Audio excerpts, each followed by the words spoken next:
Hello friends, welcome to Sahu Studies. In this video, we will be seeing the features of PySpark. As I mentioned in my previous video as well, this video series which I am making is more about implementation of most of the functions which are available in PySpark. But still, I am covering the overview of all the features which are available in PySpark in this video. So let's talk about the overview of the Spark. Okay. So Spark is fault tolerance. Apache Spark is designed to handle worker node failure. It achieves this fault tolerance by using DAG and RDD. DAG contains the lineage of all the transformations and actions needed to complete a task. So, in the event of a worker node failure, the same results can be achieved by rerunning the steps from the existing DAG. Let's talk something about dynamic in nature feature. This is one of the feature of Spark. Spark offers over 80 high-level operators that make it easy to build parallel apps.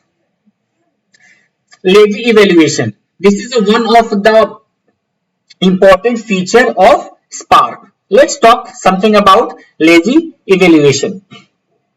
Spark does not evaluate any transformations immediately. All the transformations are lazily evaluated. The transformations are added to DAG and the final computation or results are available only when actions are called. This gives Spark the ability to make optimization decisions as all the transformations become visible to Spark engine before performing any action. Let's talk something about real-time processing. Spark Streaming brings Apache Spark Language Integrated API to stream processing, letting you write streaming jobs the same way you write batch jobs.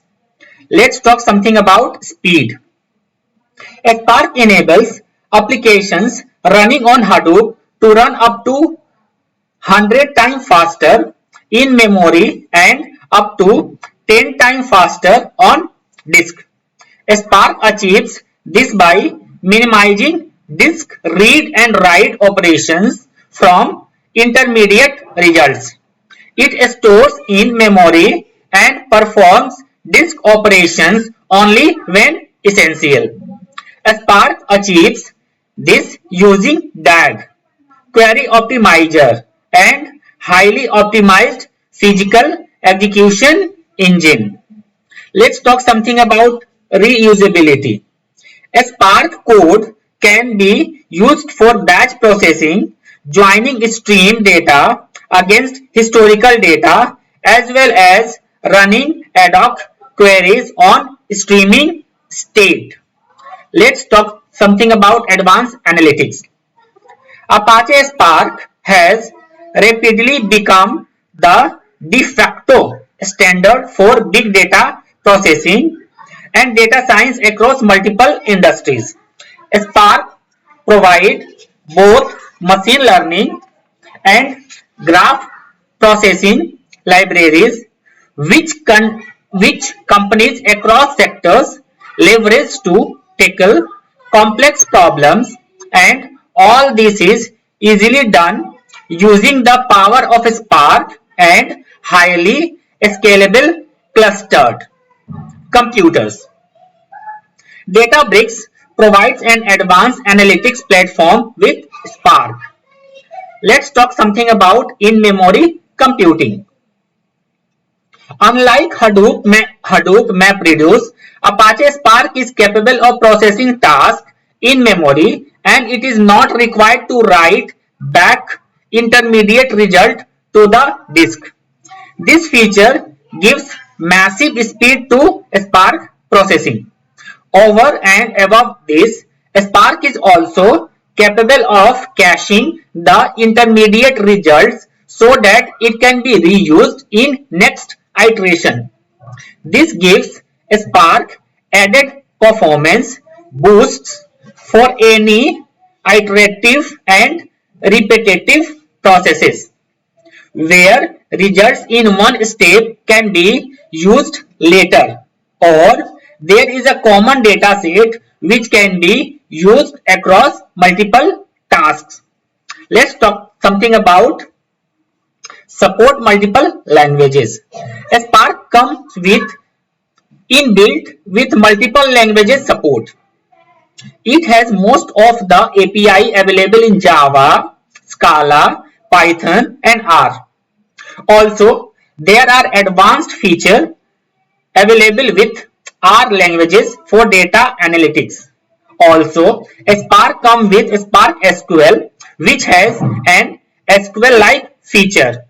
SQL developers find it therefore very easy to use, and the learning curve is reduced to a great level. Let's talk something about integrated with Hadoop. Apache Spark integrated very well with Hadoop file system HDFS.